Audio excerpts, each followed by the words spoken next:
Mr. Roman, are you aware that we are sending $40 million a week to the Taliban? Yes, sir. Can you name other instances of foreign aid going to terrorist organizations? We have assisted al-Shabaab in Somalia. There's been instances of the Hamzi network in Sudan, Hamas, Islamic Jihad, Hezbollah, Kataib al-Hezbollah, Hayat Tahrir al-Shams in Syria. Dozens of terror organizations have received indirect assistance from U.S. foreign aid.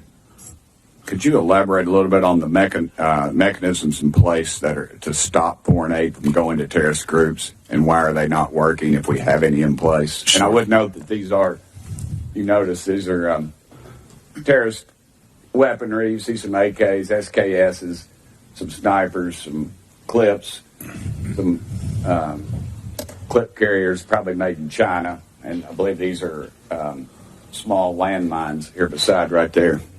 Let's use Gaza as our case study. $2.1 billion in American taxpayers' money to Gaza since October 7th when Hamas invaded southern Israel. USAID money was going in terms of an emergency use authorization to try to go to parties that USAID formerly had a relationship with in the Gaza Strip.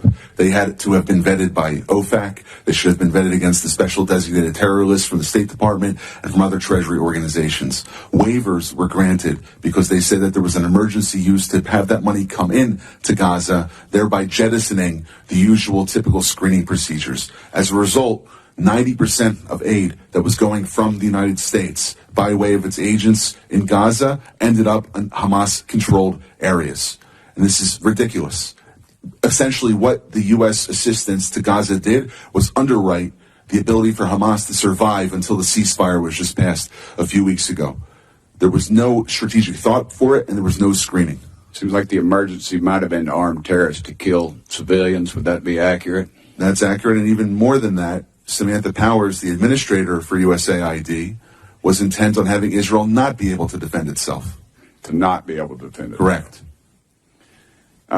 Mr. Pramarak, is that correct? How do you say that? Pramarak? I got Burchett, man. Nobody gets mine right, so don't worry about it. What is it, Pramarak?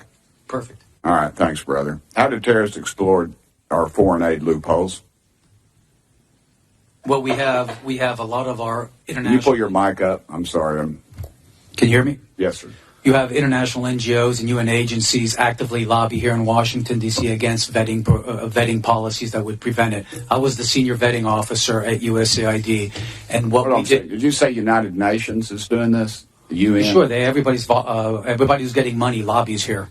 That they're lobbying against us. I'm sorry, Mr. Roman. There's actually someone who used to work for one of those lobbies, the largest NGO lobby, Interaction. One of our co-witnesses here worked for them from 2018 to 2023. USAID effectively self-funds its own external private lobby that then goes back to Congress and asks for more money for USAID. So the taxpayers fund this lobbyist who's working against American interests. Correct. Possibly killing our allies and possibly Americans. They bring together groups in Washington that oversees work with groups that kill Americans. Yeah, I don't need a flow chart to show that. I appreciate it. Do you think USAID programs have been aligned with the national security interests of the U.S.? No, they have not. They have actually helped China. Mr. Roman? No. Okay. How do these programs compromise our national security, Mr. Pramarak? They actually push China. They actually push much of the world towards China on the green energy agenda. They push people, ordinary people, billions of people towards China because of the resentment caused by our social re-engineering. Are we being lobbied by these pro-communist China groups currently?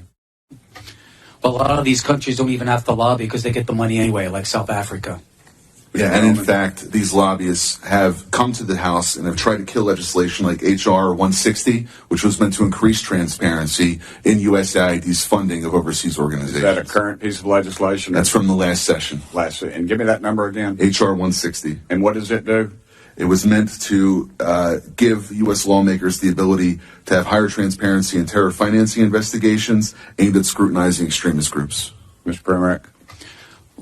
We had a regulation before we left in the last administration that anybody who touches money in countries where there's terrorists, those names have to go through databases, terrorist databases. That was overturned by Biden. Overturned by Biden. Chair Lady, I am currently 5 seconds, but I wanted to mention something. There's a lot of rhetoric used on this committee And I would urge my friends on both sides of the aisle, let's stick to the actual information. This rhetoric is, I've received death threats, and I know the chair lady has, and it needs to stop. We need to tone it down. Thank you, chair lady, and thank you,